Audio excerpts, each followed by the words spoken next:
സമൂഹത്തിൽ ഇന്നും ചെയ്തുകൊണ്ടിരിക്കുന്നു.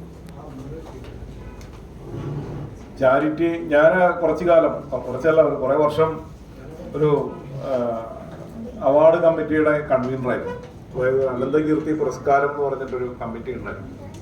അപ്പോൾ അതിൽ ഞങ്ങൾ ഏറ്റവും സോഷ്യൽ വർക്കറായിട്ടുള്ള ഒരു ലോയർക്കാണ് എല്ലാ വർഷവും സമ്മാനം കൊടുക്കാറ്, അല്ലെങ്കിൽ അവാർഡ് കൊടുക്കാറ്. പക്ഷെ കാലക്രമത്തിൽ അതിൻ്റെ എണ്ണം കുറഞ്ഞു പോകുന്നു മാത്രമല്ല, ആർക്കാണ് കൊടുക്കേണ്ടതെന്നുള്ളൊരു കൺഫ്യൂഷൻ പല സമയത്തും വരും. അപേക്ഷകൾ ധാരാളം വരും. ചില അപേക്ഷകൾ വളരെ വലിയ ബണ്ടിലൊക്കെ ആയിട്ട് വരും. അങ്ങനെ വരുന്ന സമയത്ത് ഞാൻ ആലോചിക്കുന്നത് എന്താ വെച്ചാൽ, ഈ നമ്മൾ ചെയ്യുന്ന പ്രവർത്തനം നമ്മൾ തന്നെ ഡോക്യുമെന്റ് ചെയ്ത് വെക്കുക എന്ന് പറയുന്നത്, പ്രത്യേകിച്ച് യാതൊരു ലാഭേച്ഛയില്ലാതെ ചെയ്യുന്ന ഒരു പ്രവർത്തനം ഡോക്യുമെന്റ് ചെയ്യാന്ന് പറയുന്നത് അത്ര സുഖമുള്ള കാര്യമായിട്ട് എനിക്ക് തോന്നിയിരുന്നില്ല. അപ്പൊ ഞങ്ങൾ ഈ ഡോക്യുമെന്റ് ചെയ്ത 21-50 അപേക്ഷകളൊക്കെ ചിലപ്പോൾ ഉണ്ടാവും.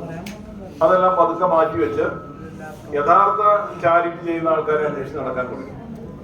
അങ്ങനെ അന്വേഷിച്ച് നടക്കുമ്പോഴാണ് വയനാട്ടിൽ ഒരു അശോകൻ എന്ന് പറഞ്ഞ, അദ്ദേഹം അഡ്വക്കേറ്റ് തന്നെയാണ്, പക്ഷെ പ്രാക്ടീസ് ചെയ്യുന്നില്ല. അദ്ദേഹം ചെരുപ്പിടാതെയാണ് നടക്കുന്നത്. ചിലപ്പോൾ അറിയാൻ പറ്റുമായിരിക്കും. അപ്പൊ അദ്ദേഹത്തിന്റെ ഒരു അപേക്ഷ അവിടുത്തെ പ്രവർത്തകർ അയച്ചു തന്നു.